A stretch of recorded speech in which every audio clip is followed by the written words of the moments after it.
Welcome, everyone, to the evening broadcast of the 2020 U.S. Amateur Team West. I'm chess director Abel Talamantes from the Mechanics Institute, and with me we have three-time U.S. champion, Grandmaster Nick Firmian, and we have FIDE Master Paul Whitehead, former U.S. Junior champion. And sitting in with us, we have the accounting manager of the Mechanics Institute, Jen Desideri. Thank you for coming out from the Mechanics and kind of showing your support for what we're doing. So in the room, in the main playing hall, we got 250 people. Round 4 is underway. That's the merge round, so the 2 and the 3 day schedules came together. And round 4 is where teams start to separate from each other because now the top teams are playing each other, the top from the 2 day and 3 day. And even on this top table, so in the team tournament, we go by tables because at table 1 is, the 2 top teams playing each other. Table 1 is actually a pretty good match. A Mechanics regular is board 2 on the team. Rouses is my second. And who was Rouses? I was about to get into that. I think I know who he is. Yeah, Igor Rouses is actually, he was a grandmaster that was caught cheating. And, I know Kyron and Keaton, vocal in the area of catching cheaters, fair play, keeping things fair, keeping the integrity of the game. Very cool. So I'm guessing that's the relevance of that, which is very cool because they're they play with integrity and want to see clean games, and it's great to see him. And Kyron plays our Tuesday night marathon. Plays a lot of our weekend events, and so his team is currently playing the overall tournament's top seed, LM to GM, which is Steven Zurich and the Vidyarthi siblings.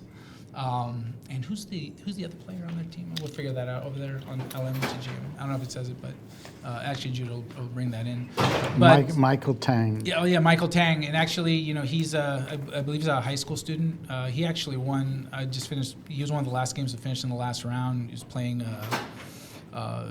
Converted a rook and pawn endgame, which was pretty good. So there's going to be great matches, and this is the round of separation, and then tomorrow we have 2 games to determine the champion. 2 rounds, yeah. 2 rounds to go. So after this. Yeah. And so just so everyone knows, tomorrow we'll be picking up our broadcast at noon, right up until the end, until we have a champion. So a lot of exciting chess to be had. And we have 5 teams with perfect 3-0 scores. 5? Yeah. 5. So, and I guess they're all playing each other right now. So after tonight, one of them, 2.5 probably. Right.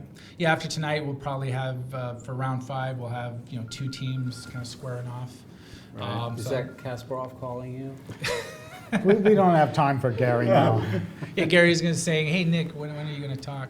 But Jen, so this was the first time that I think that you kind of walked in and saw the magnitude of 250 people in a room, dead silence, playing chess. It kind of tell us kind of what do you think when that experience and just seeing it? I found it to be pretty intense and exciting in a very quiet way. I just came to support what you're doing and the mechanics as a whole. Probably one of, if not the most exciting events at the Mechanics this year. And even though I don't really play chess except for fun or whatever, but I do have passion for the Institute, the Mechanics Institute, and what it represents and why it exists. And I think what you're doing is fantastic and exciting, and just here to support. I have a feeling you're one of those people that would be really good at it if you decided to put your mind to it. She plays well. She actually plays pretty well. And sees the threat, captures. Being competitive is a large part of it. Yeah. So you're Good at losing, competitive. though. That's most That's a chess skill. players don't. That's a skill that Yeah. needs to be developed. Uh-huh. Yeah, most chess players don't. And one of the things about in a room full of kids. Those are kids that when their games are over, they're running around the lobby making like all kinds of unsightly noise. Hey, there's some people in there that are not kids. There's some graybeards in there. Oh too. yeah, no, and this is the team tournament because a lot of people, it's 4 friends that they use this tournament on President's Day weekend to come together, to hang out. We have teams that were high school buddies from like 20, 30 years ago come. There's a team that actually comes every year, led by Dan Germanian, their former UCLA students. And they come and they play this tournament every year, and then they hang out over the weekend. And so this is kind of what makes the team tournament special, because we have competitive teams that are looking to win, but we have a lot of teams that they use this opportunity to come together, have fun through chess. And that's kind of one of the motivating factors of why we want to put on a good show, because we're running a chess tournament, and this is a big event. A lot of people come to this event to kind of celebrate something outside of chess, and if we provide like a really good tournament and a good experience, it just enhances that. So that's one of the things that motivates us, and I think everyone's happy. Everyone seems to be having a good time. It's a great spot, Yeah. I think, here. Yeah, So- it's a nice hotel. So I'm going to hang with you a little bit, but I'm going to let the pros do the Okay. analysis in the games. Do you have Oh, yours? no, he doesn't need it. He doesn't need it because he's mic'd up. Yeah, I'm mic'd So up. I'll hold it, yeah. Well, shall we get on to the games here? Yes, just to explain to our viewers that Jen is the most popular and most important person in the Mechanics That's for Institute. sure. Yeah. She gives us our paychecks, so we just love her. Right, You gotta right, get this yeah. right. Right. And her last name was what? Desideri. Yeah, very Oh, good. you learned. Okay. Yeah. That is a good Italian name, isn't it? Yes. From what part of Italy? From the north, actually. What about De Firmian? Well, this is it. We have some Italians or half Italians in the chess club. We have Guido, of course, Guido our and Tony. famous restaurateur. We have Right. Tony. We have Mark Pinto. Wait a minute, Tony. Well, Tony's. We give him half credit. Yeah, okay. His name is Partial credit. All right. Okay. Well, let's go. Back Let's to the go take a chess. look. All right. So the top match is LM to GM, and versus Rouse is my second, and Grandmaster Steven Zirk is playing International Master Keaton. I don't know. Kira. And where is he from, Keaton? SoCal. Southern California. Yeah. And I think him and Kyron are former college buddies. Okay. Okay. I'm saying all these things. Shall we see how this game started out from the beginning, Nick? Okay. A Sicilian A defense. Sicilian For the Italians defense. here. Yeah, yeah. What is it? It's,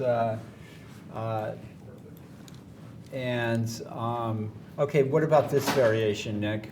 This is the way former U.S. champion John Grief used to play with the black pieces. Okay. He would throw the knight out, and after this move by white, then he comes out with the queen to say check to pick the pawn up, and this is quite reasonable for the black side. Right. Can you introduce the Chief TD? All right. Yeah. Yeah, sure. How you doing? John. Hey, John. Nice to meet you. Yeah. Right. How you gentlemen doing Okay, today? John McCumasky, the chief tournament director, is here. How's the tournament going? It's been busy. It's been busy, but Very it's busy. going well enough that you can just waltz in here and. Well, I had to take a break at some point. This is the insane day, so. With you the have- merging. Yeah, you have the 2-day sections, and then, you got 3 rounds there. Then you have to merge all of it together after round 3, get round 4 started, and you have to make sure that all the data when you do the merge on the computer is actually correct. And And we there had was we some had a incorrect- little blip. Yeah, you had a blip. Everything looked good just before I was going to pair it. After I paired it, oops. Oops. Was Yeah. that a human error or a computer error? Sometimes I think it's computer error. The data looked fine when I started to do the merge, Blame it on the but computer. you press the button, and then you look at some of the information after you run the pairings. Uh-huh. And it's like this doesn't quite look right. Right. What other? I was going to ask. Yeah, go Well, ahead. John, how many tournaments have you directed? Yeah. Well, I've been directing tournaments for about 40 years. I couldn't tell you exactly how many, but I can tell you it's got to be in the high hundreds, pushing 4 digits.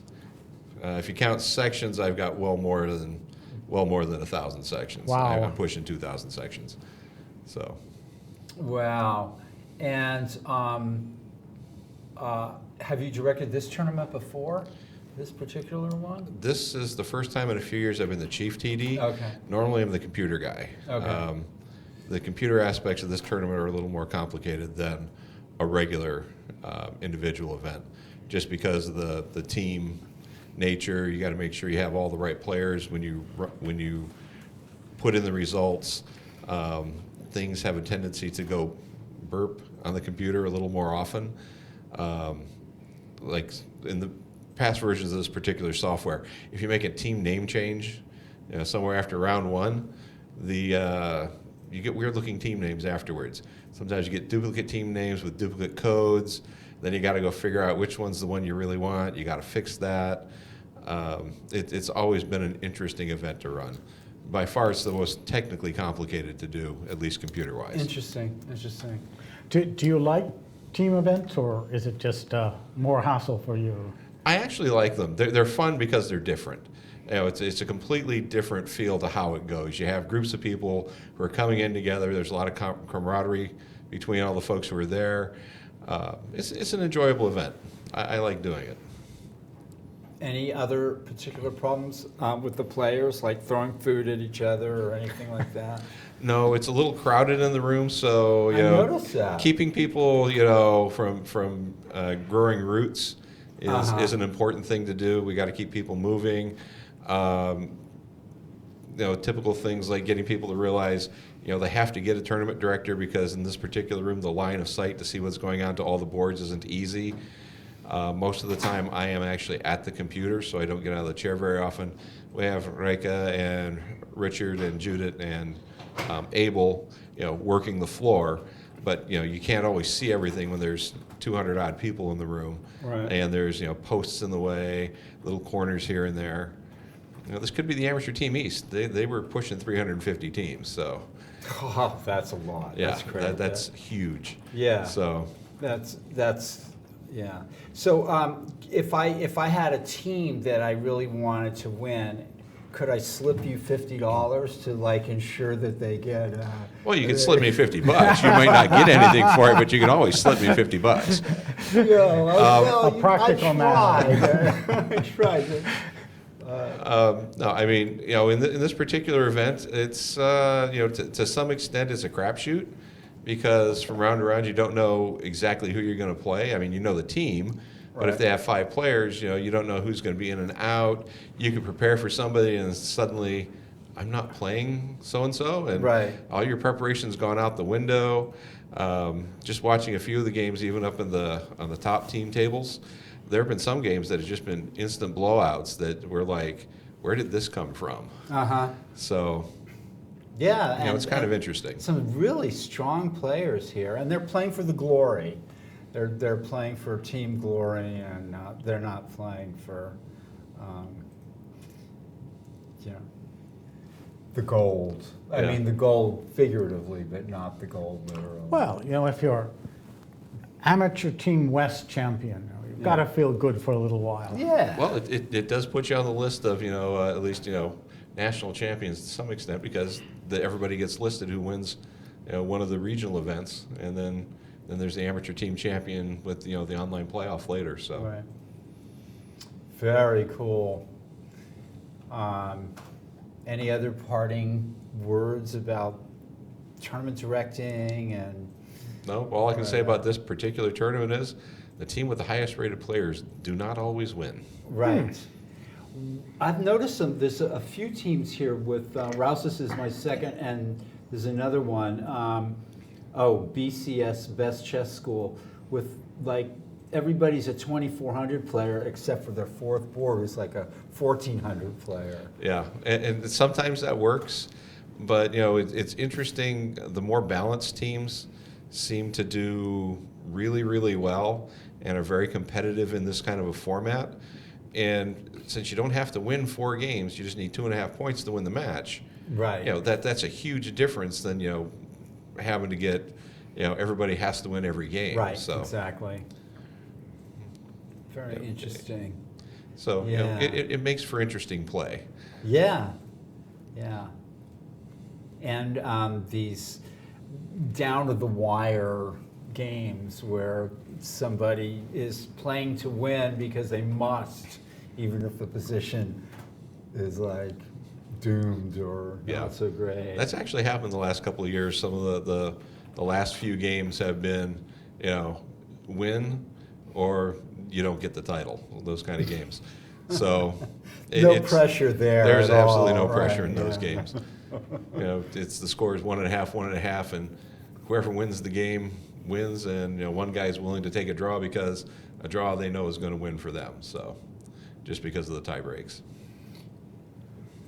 Well, it makes for an exciting finish. So Certainly what does. town do you live in again? I live in Sacramento. Okay, and there's a team from Sacramento, right? I think There one are a team? couple of folks. There's a couple of There's one teams. team that's semi-based in Sacramento. The Woos are from Davis, so they're, you know, in the Sacramento area. That's right. And then I think in the Scholastic event yesterday, there was a couple of Scholastic teams from Sacramento. Okay. I've got a little soft spot for the Woos. I'm kind of rooting for them, actually. The Berkeley Chess School, Can We Woo It? Led by Rochelle Wu and her brother Derek Wu, and Brian Dole on 4th board. Yeah, they came really, really close last year. They were in the championship match last year, and That's right. had almost made it. Okay. So, any other parting words? Nope, I gotta get back to work. Okay. So it was good talking to you, gentlemen. And we're going to take a 5-minute break, and we'll be back too Okay, cool. in a few. Thank Thanks. Thanks, John. Thanks, John. Thank you. Yeah.